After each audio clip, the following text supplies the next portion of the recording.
Hello Taurus, Sun, Moon Rising and Venus Signs. Kamusta kayo? Sana po nasa mabuti kayong kalagayan. Welcome back po sa Star Tarot. At kung bago kayo dito, welcome din po kayo. Please subscribe, like, share my videos, and leave me a comment kung nakaresonate kayo. Thank you. So, tignan natin yung mga messages ninyo for today. We have opportunity. Ayan. So, napakaganda, di ba? Na merong papasok na oportunidad dito sa inyo. For sure, you will be guided, no? You will be guided accordingly. So, make sure na makikinig talaga kayo, no? Sa inyong intuition, makinig kayo sa guidance ng Divine Universe para sa inyo kasi dadalhin kayo nito sa path where in opportunities there. No, doon ninyo ito makikita kung ano man ang oportunidad na ito na bubuksan ng universe para sa iyo. Okay?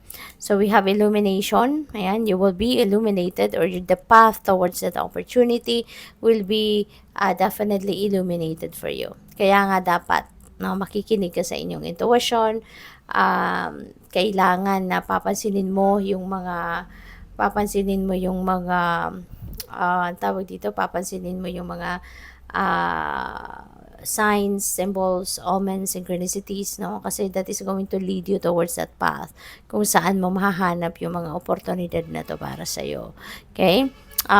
This could also be the answer sa'yo, no, Taurus, kung siguro ang iba sa inyo nagdadasal for clarity, for enlightenment, no, and for illumination, kaya maaaring yan din ay ibibigay na sa'yo ng universe, you know, kaya magkakaroon na din ng, eventually, you know, maaaring gigising kayo isang araw na magaan ang inyong pakiramdam and you already know what to do, no? You already know what is you're going to do next, kumbaga, no? Kaya napakaganda nito.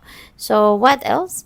We have community. Ayan, you are so lucky, you're so blessed. Pinapakita lang dito na marami, no, yung mga nakasuporta sa'yo or maraming mga tao that are very supportive of you, you know, ano man ang kailangan mo, nandiyan sila, or even if wala kang kailangan, masaya ka, 'di ba? May si-celebrate ka, nandiyan din sila to celebrate with you.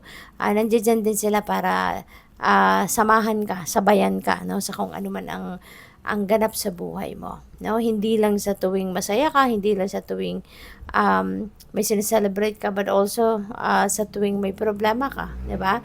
So lagi kang merong masasandalan, lagi kang merong maaasahan na wala man siyang maitulong sa'yo na financial, wala man siyang maitulong sa'yo na physical, but you know, yung presensya lang niya, nandiyan kasama mo or kasama ka, 'di ba?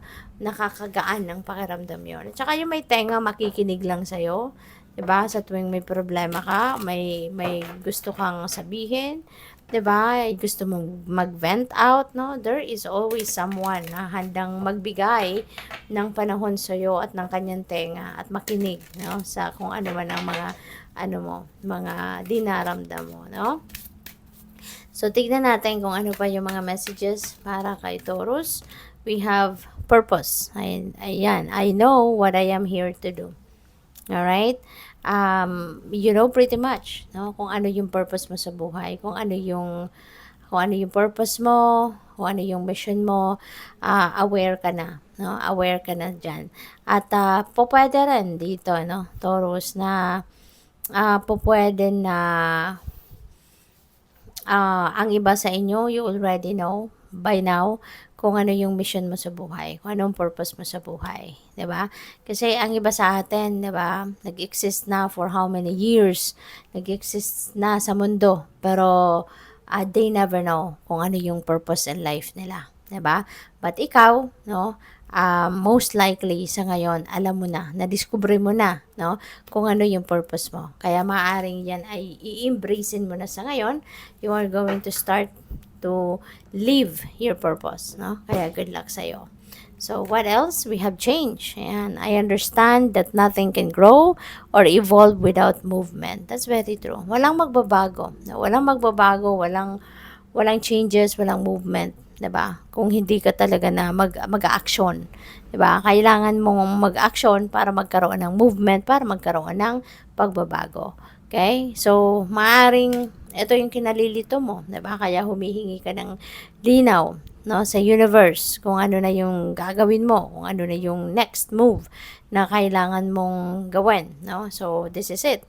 Maaaring meron kang gustong baguhin sa buhay mo, maaaring meron kang gustong shift, you know, sa buhay mo. Kaya ito yon, no? So, maaaring um, gusto mo nang magkaroon ng rebirth, kumbaga, no? You want to give yourself a chance to rebirth, 'di ba?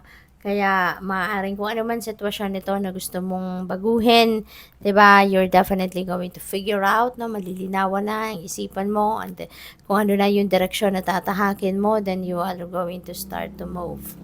You're going to start to take action. So, we have discipline. Ayan, I can accomplish what I set my mind to. So, napakaganda nito. Kasi, you're going to embody that self-discipline. Ngayon, talagang gagawin mo yan, ipapractice mo yan, no, na yung disiplina sa sarili. Kaya kung ano man yung iniisip mo na gusto mong ma-achieve, gusto mong marating, no, kung ano man ang goal na yan, talagang aanuhin mo yan, didisiplinahin mo sarili mo, papaandarin mo yung self-discipline mo, determination mo, yung gano'n, and focus para ma-achieve mo ito. Kasi kung walang disiplina, walang disiplina sa sarili, diba, mahirap, at kung ano lang maisipan, yun na yun, no? So, but you are not going to be like that, no? You are going to focus, no, sa gagawin mo. Kaya good luck sa'yo. Thank you for watching. Love and light. Namaste.